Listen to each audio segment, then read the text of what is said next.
When will be your next super match for arm wrestling and any possible opponents? I don't know exactly when the next super match will be. I've talked with several different people about this. Devin seems to think that John Brzezinski would be a great match. I did talk to John about this in the past. You know, he went through a surgery and coming back, and I'm still training. So I want to make sure first and foremost that John would feel comfortable with that, and also that I would feel comfortable with that, because John Brzezinski is an absolute legend, and still, even at his current age and the shape that he's in, is still a monster on the arm wrestling table. So I have all the respect in the world for John. I would love to make that happen at some point in the future. I don't know when exactly that makes sense, but there's a number of other people that have been discussed as well, and I'm excited to keep training, to keep learning, to keep improving, and get back on the table here at some point. Who was your athlete inspiration growing up? Growing up in the 90s, I have to say Michael Jordan. The Chicago Bulls were absolutely incredible through the 90s, and I was super into basketball, so that was a fit from a mindset standpoint, from the way that Michael Jordan was so dedicated. I took a lot away from him in those aspects. And then I also want to mention Shaquille O'Neal, because he was such a big guy, and I remember as a kid I was bigger, and so I could relate to him in a lot of different ways. And then the way that he played the game of basketball, being so dominant, was awesome to see. So I definitely looked up to him as well. How's your leg, big man? A lot of different questions about my leg and how I'm responding to the stem cells and the treatment and how the recovery is going. First and foremost, want to say thank you to everybody for their support, for their thoughts, their well wishes through this situation. It's been something that's been difficult for sure for me to deal with, but I've maintained a positive outlook and mindset going into it, and I think that that has really helped. So stem cells will help over the next few months, which will be awesome. So it's not just a immediate effect from the treatment, but they will continue to work and continue to help. So I'm excited about that, to see where the progress will go. And then I'm also doing a lot of other treatment as well now that I'm back home. So I'm hoping that that will take effect. But I'm going to figure it out 100%. I've got that type of mindset, and hearing everybody tell me stories of them going through it or knowing somebody that's gone through it makes me even more motivated to figure out what the answer is, what the solution is, and then be able to share that with you guys. I just want to hear more about the old styrofoam World's Strongest Man trophies. So I've shared this story before, but when I went to Sven Carlson's house in Norway, he had his trophies. So we actually went third place, second place, first place. He had them all side by side. You know, I went over to look at them. I wasn't really going to touch them, but before I even had the opportunity, he said, "Hey, Brian, don't touch them because they're made out of styrofoam." So what a lot of people don't realize is World's Strongest Man, first and foremost, especially back then, was a TV show. So in a TV show, they have props, and for them, the trophies were essentially props, so that at the end of the show, they would be able to give the third, second, and first place athletes a prop to hold up to make their TV show better. But they were never solid trophies, so getting them home, I imagine, was a complete nightmare. And it's sad in a lot of ways that the trophies at that point were made out of styrofoam. So when I got into the sport in 2008, I actually remember after Mariusz Pudzianowski won in 2008, they were trying to take the trophy back from him after he had won. And Mariusz, being Mariusz, I think said very clearly to them, "You're not taking this trophy away from me." So he kept that trophy with him. They did not get it back. He kept it. I'm quite certain of that. And so after I got into the sport and got a little bit more established as an athlete, we did have some meetings, and I was a big part of those meetings saying, "Hey, look, you've got guys that are training their entire life to get on the podium at World's Strongest Man, so you need to have good trophies for them." And thankfully, after 2013, they were able to kind of step up, and that's when they started actually, giving out the better first, second, and place trophies at that point. So kind of a fun story to share, but it's neat to see things move along and progress. SMO 2026, any thoughts? Love the documentary. You're truly an iconic legend. Well, first and foremost, I want to say thank you. I'm really, really glad you enjoyed the documentary. For anybody that has not heard about it, it is a 4-part docu-series. We put a lot of time and effort and energy and money into making it happen. And right now we are actually running a promotion on the documentary. If you stream it before October 26th, You get access to an exclusive live Q&A with myself on October 29th, as well as a number of different things as well. So we'll leave a link below the video if you want to check that out. So now let's jump into Strongest Man on Earth. And you asked about my thoughts about Strongest Man on Earth. Obviously, I shared quite a bit in the wrap-up video about the Strongest Man on Earth. And from that, there has been a lot of information that has been shared. There's been a lot of people out there sharing their thoughts and giving their advice and trying to say this is what should happen and this is what you should do and this is the answer to all of it. And the reality is that even though I don't necessarily share or Carrie doesn't share some of the things that we have gone through, that we have explored, the reality is that we have explored all of those different things and gone through them and tried to find options. And it's not as simple as a lot of you seem to think it is to figure out solutions to these things. And the time and energy and effort that we have both put into this event, I also don't think a lot of people realize what we have gone to make the event happen. And this has happened now for the 6th year of the Shaw Classic, the Strongest Man on Earth, coming to life. And we've taken a lot of time away from our family, away from our businesses, away from things that we could potentially do to make this event happen. And through all of those years, people, again, seem to forget that. For me, I haven't taken a dime of prize money.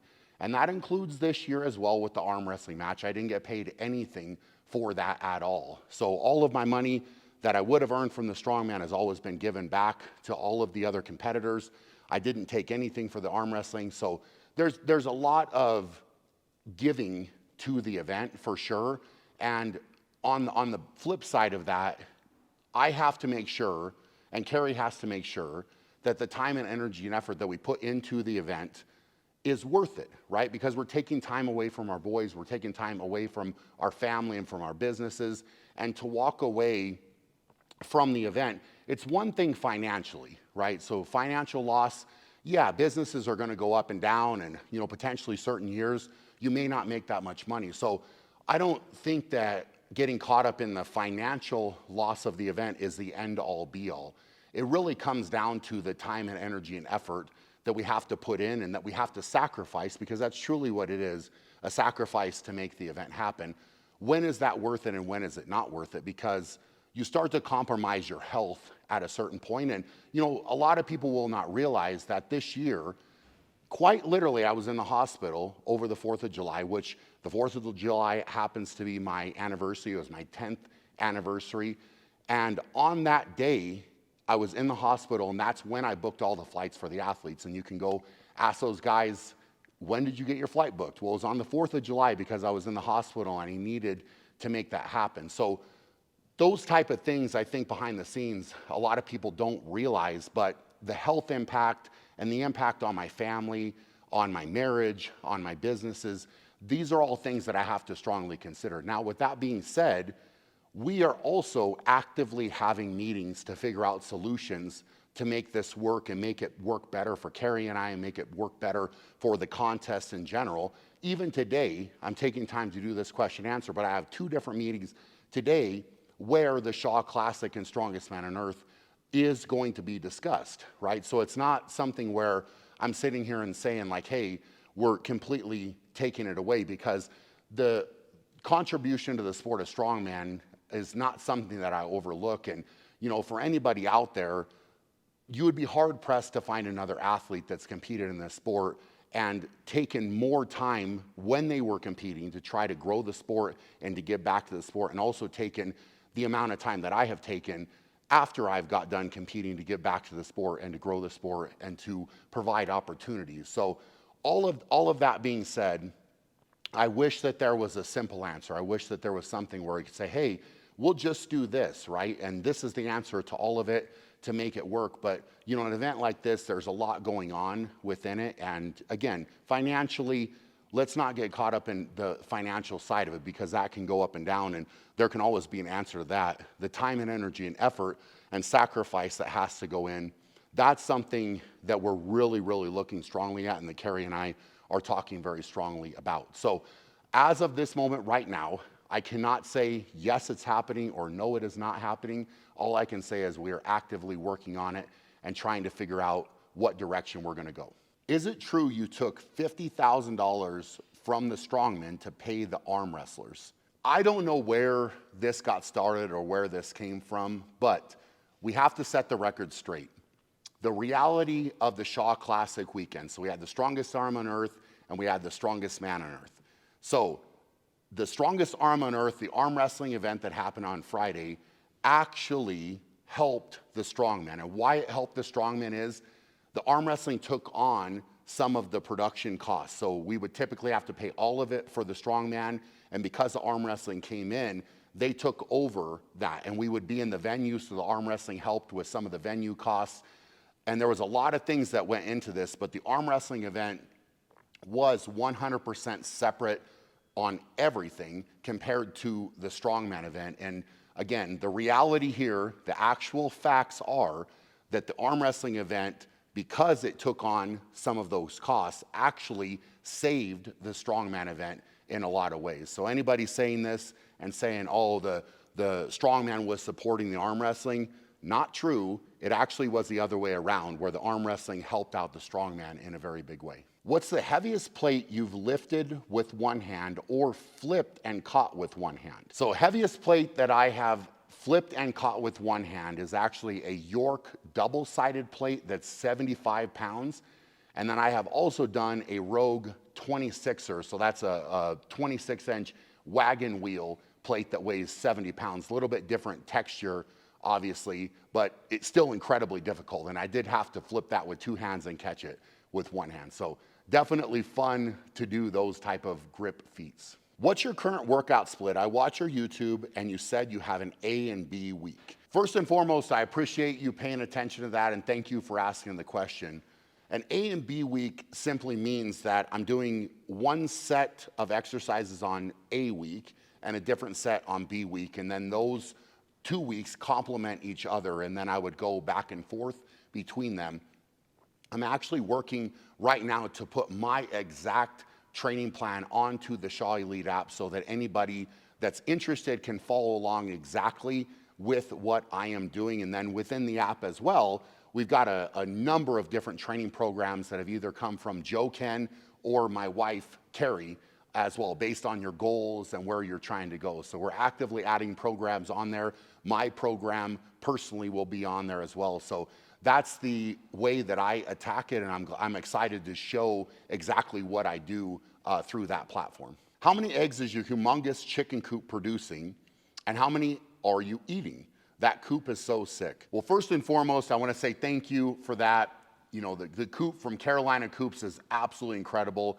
It is better than I even imagined it was going to be. The time we've got to spend with the chickens, the time as a family has been truly incredible. And at this point, we're about 6 months in. I think there's only one chicken that is laying eggs. So we've only got about 10 at this point. I'm really excited for the rest of the chickens to start laying, but the eggs are really cool. The first ones have been blue, which is really exciting. And so we should have a full array of colors when all the other chickens start laying. But really, really incredible. And the coop, it's so beautiful to walk by it every single day. With having the experience of working with East versus West now, would you still collab with them?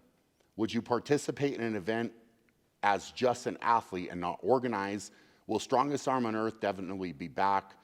God bless you and your family, Brian. I hope your leg health and overall health are looking good. I appreciate that. So a few different questions here. So after working with East versus West, to answer that question, no, I do not think that we will be collabing on an arm wrestling event in the future.